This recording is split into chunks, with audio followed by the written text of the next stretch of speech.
திருகரத்தோனை போற்றி, ஆணை முகத்தானை போற்றி, மூஷிக வாகனனை போற்றி, மூலப்பரம்பொருளை போற்றி, சித்தி புத்தி விநாயக பெருமானை போற்றி.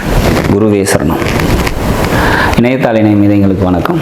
இது 2025 குரு பெயர்ச்சிக்கான ராசி பலன். 2025 15ஆம் தேதி மே மாதம் குரு பெயர்ச்சி ஆகிறாரு. ரிஷப ராசியிலேருந்து பயிற்சி ஆகி மிதுனத்துக்கு போகிறார். சரி, இது எந்த வகையில் மாற்றங்களை நன்மைகளை ரிஷபத்துக்கு தரும், அதாவது ரிஷப ராசியில் பிறந்தவங்களுக்கு தரும் அப்படிங்கிறத பார்க்கலாம். ரிஷப ராசியை பொறுத்த வரைக்கும் இது வரைக்கும் ஜென்மத்தில் குரு இருந்தார்.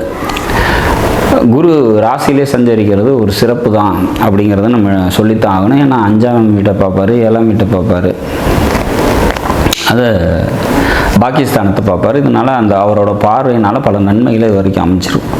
இது இப்போ 2ஆம் வீட்டுக்கு வர்றாரு. 2ஆம் வீட்டுக்கு வந்தால் என்ன மாதிரியான பலன்களை தருவார் அப்படிங்கிறத பார்க்கலாம். 2ஆம் வீட்டில் இருக்கும்போது 6ஆம் வீட்டை தன்னோட 5ஆம் பார்வையை பார்ப்பார். அப்போ தாய் வழி சொந்தத்தால் நன்மைகள் ஏற்படும்.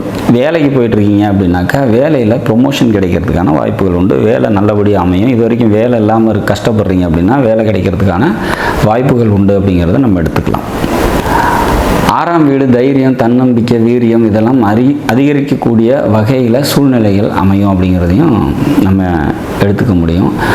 6ஆம் வீட்டை குரு பார்க்கறது எதிரிகளை வெல்லக்கூடிய, கடன் பிரச்சனைகள் இருக்கீங்க அப்படின்னா அதெல்லாம் கொஞ்சம் மட்டுப்படுறதுக்கான வாய்ப்புகள் மிக அதிகமாக உண்டு அப்படிங்கிறத நம்ம உறுதியாக சொல்ல முடியும் இந்த குரு பெயர்ச்சியில்.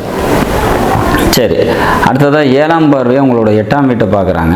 8ஆம் வீடு ஆயுள் ஸ்தானம், அல்லது வெளியூர் பயணம், இடம் மாற்றம், இந்த மாதிரியான விஷயங்களை குறிக்கிறதுனால இதெல்லாம் சுமூகமாக நடக்கிறதுக்கான வாய்ப்புகள் உண்டு. உடல் ரீதியான தெளிவு ஏற்படும் அப்படிங்கிறத நம்ம எதிர்பார்க்கலாம்.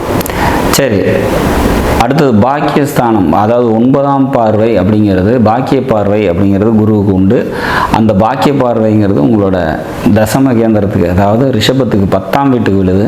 இது மிகவும் சிறப்பு அப்படின்னு சொல்லலாம். சொந்த தொழில் செஞ்சிட்டு இருக்கவங்களுக்கு தொழில் நல்லாயிருக்கும் அப்படிங்கிற மாதிரியான ஒரு அமைப்பு. மொத்தத்தில் இந்த குரு 2ஆம் வீட்டில் இருக்கிறது சிறப்பு தான் அப்படிங்கிறத உறுதியாக சொல்லலாம். ரிஷபத்தை பொறுத்த வரைக்கும் இந்த இப்போ இருக்கக்கூடிய நிலைப்பாடுகள், கிரக பெயர்ச்சிகள் அனைத்துமே ஒரு நல்ல நிலையில் இருக்குது அப்படிங்கிறதுல மாற்று கருத்தில். 10ல் ராகு பெயர்ச்சியாகி உட்கார போகிறாரு. அது குரு பார்வையோடு இருக்கும்போது இன்னும் சிறப்புகள் ஏற்படும் அப்படிங்கிற மாதிரி சொல்லலாம். 10ல் ஒரு பாம்பாவது பாவியாவது இருக்கணும் அப்படிங்கிறது ஜோதிட கணக்கு. அந்த வகையில் இந்த 12 ராசிகளில் அதிக நன்மைகள் பெறக்கூடிய ராசி ரிஷப ராசி அப்படிங்கிறத எடுத்துக்கலாம். இந்த குரு பெயர்ச்சி கூடுதல் நன்மைகளை தரக்கூடிய ராசிகளில் இந்த ரிஷப ராசியும் ஒன்று அப்படிங்கிறதுல மாற்று கருத்து இல்லை.